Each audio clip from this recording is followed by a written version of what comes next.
আসসালামু আলাইকুম প্রিয় শ্রোতাবৃন্দ। আজকে আমি খাদ্য অধিদপ্তরের উপখাদ্য পরিদর্শক 2021-এর প্রশ্নটির বাংলা অংশের সমাধান করব। যেহেতু খাদ্য অধিদপ্তর পরীক্ষা 2025 সালের ফেব্রুয়ারি বা মার্চের দিকে সংগঠিত হতে পারে, তাই আজকে আমি শুধু বাংলা অংশের সমাধানটি করব। ধাপে ধাপে আমরা ইংরেজি, গণিত ও সাধারণ জ্ঞানের অংশগুলো সমাধান করার চেষ্টা করব।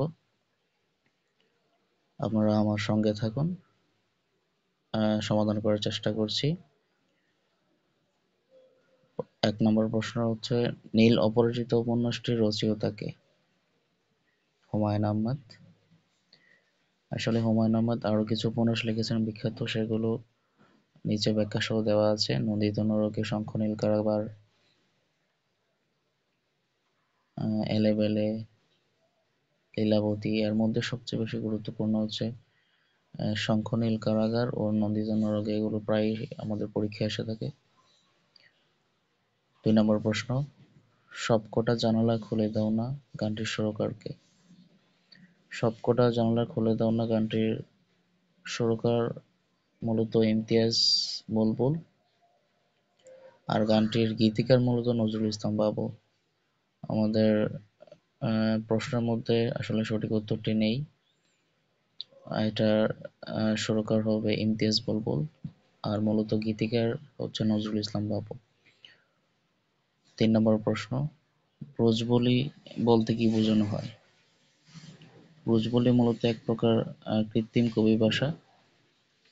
সেটা হচ্ছে বাংলা ও মৈথিলি ভাষার মিশ্রণে গঠিত এক প্রকার কৃত্রিম কবি ভাষা, সেটাকে বলা হয় ব্রজবুলি ভাষা। মূলত সেটার স্রষ্টা হচ্ছে বিদ্যাপতি, মিথিলার কবি বিদ্যাপতি। 4 নম্বর প্রশ্ন, বাংলা ভাষার খাঁটি বাংলা উপসর্গ কয়টি? আমরা জানি বাংলা ভাষার খাঁটি বাংলা উপসর্গ হচ্ছে 21টি, আর সংস্কৃত উপসর্গ হচ্ছে 20টি। 5 নম্বর প্রশ্ন, নীহারিকা দেবী ছদ্মনামে কে লিখতেন? অচিন্ত্য কুমার সেনগুপ্ত। অচিন্ত্য কুমার সেনগুপ্তের ছদ্মনাম ছিল নীহারিকা দেবী। 6 নম্বর প্রশ্ন, জল শব্দের সমার্থক নয় কোনটি? জলদি। এখানে ক, খ, গ-তে নীর, উদক, সলিল এগুলো জল শব্দের সমার্থক, তবে জলদি শব্দটি সমার্থক নয়। জলদি মানে হচ্ছে সাগর, সমুদ্র এগুলো বোঝায়। নিত্য মূর্ধন্য স কোন শব্দে বর্তমান? নিত্য মূর্ধন্য স সাধারণত এখানে কয়েকটি শব্দ দেওয়া আছে: কষ্ট, কল্যাণীয়সু, উপনিষদ, আষাঢ়। নিত্য মূর্ধন্য স সাধারণত আষাঢ় শব্দটিতে ব্যবহার করা হয়েছে। তেমনি আরো কিছু উদাহরণ হচ্ছে আষাঢ়, ষড়ঋতু, পাষাণ, মানুষ, ঔষধ এগুলো হবে। 8 নম্বর, খণ্ডপ্রলয় বাগধারার অর্থ কি? ভীষণ গন্ডগোল বা হুলস্থুল কাণ্ড যেটাকে আমরা বলি, সেটা হচ্ছে খণ্ডপ্রলয়। 9 নম্বর প্রশ্ন, কবি জীবনানন্দ দাশ জন্মগ্রহণ করেন কোথায়? বরিশাল জেলাতে উনি মূলত জন্মগ্রহণ করেন। 10 নম্বর প্রশ্ন, ঢেউয়ের প্রতিশব্দ কোনটি? ঢেউয়ের প্রতিশব্দ হচ্ছে উর্মি বিচি। এখানে দুটি সঠিক উত্তর দেওয়া আছে। যেহেতু উভয়ই দেওয়া আছে, তাহলে প্রশ্নকর্তা অবশ্যই যে কোনো একটি দিলে আমরা সঠিক উত্তর হিসেবে ওনারা গণ্য করবে, বা যে দুইটা থেকে একটু দিলে সমস্যা নাই, আমরা হয়তোবা কারেক্ট ওনারা সঠিক উত্তর হিসেবে গণ্য করতে পারে। এটা আসলে কর্তৃপক্ষের সিদ্ধান্ত অনুযায়ী হবে। বিশেষ অর্থে ব্যবহৃত হয়েছে কোন উপসর্গটি? 12 নিচের কোনটি অসত্য? দোষী, নির্দোষী। এখানে নির্দোষী হবে না, নির্দোষ হবে। 13 অমিত্রাক্ষর ছন্দের বৈশিষ্ট্য হলো অন্তমিল নেই। 14 বাংলা বর্ণমালায় অর্ধমাত্রার বর্ণ কয়টি? মূলত অর্ধমাত্রার বর্ণ 8টি, মাত্রাহীন 10টি, পূর্ণমাত্রার 30টি। চ্যারিটি বিগিনস এট হোম উক্তিটির অর্থ কি? ঘর থেকে যাত্রা করো। ১৬ প্রাণময় কোন সমাস?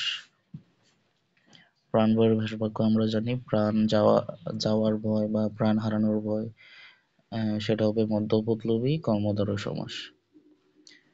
নিচে ১৭ নিচের কোন শব্দে নত্যবিধান অনুসারে মূর্ধন্য ব্যবহার হয়েছে? ব্যাকরণ।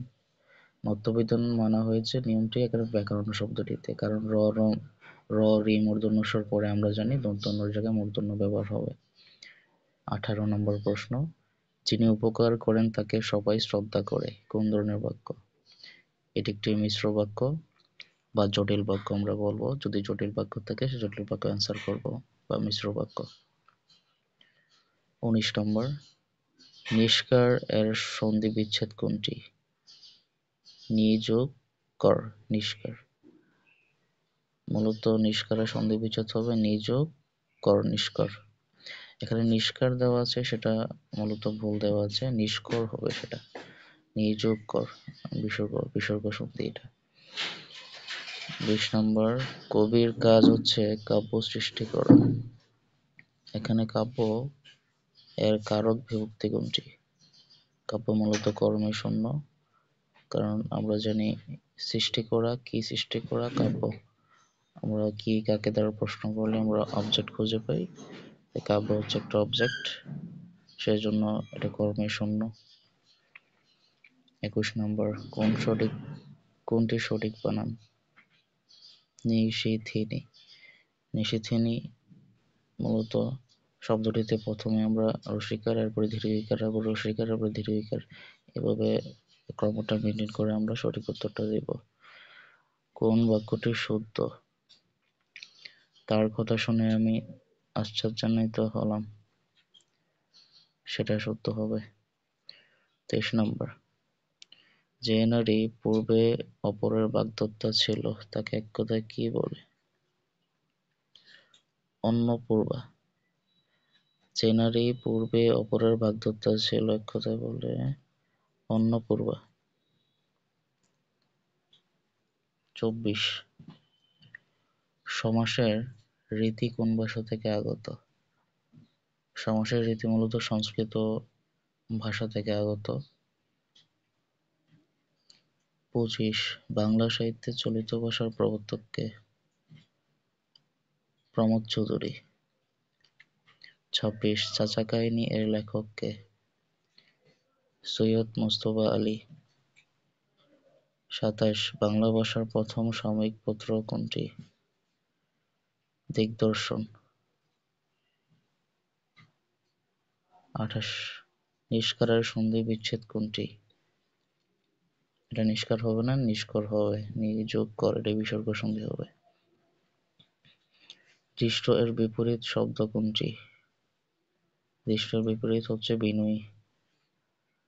অ্যাব ইনিশিও এর বাংলা পরিভাষা কি? প্রারম্ভেই, মানে শুরু থেকেই। অ্যাব ইনিশিও মানে শুরু থেকেই। করিজেন্টাম শব্দের বাংলা পরিভাষা কি? শুদ্ধিপত্র। করিজেন্টাম শব্দের অর্থ হচ্ছে শুদ্ধিপত্র। তোমার মার বাড়ি তুমি যাও, আমি আমার বাড়িতে থাকি, আবার আমাকে দেখতে এসো উক্তিটি কোন গ্রন্থ থেকে নেওয়া হয়েছে? কারাগারের রোজনামচা, লেখক শেখ মুজিবুর রহমান। ৩৩ অসমাপ্ত আত্মজীবনীতে উল্লিখিত আন্দামান বলতে কি বোঝায়? ইংরেজ আমলের জেলখানা। বাংলা অংশের প্রশ্ন সমাধান হচ্ছে ৩৩টি। ধন্যবাদ সবাইকে।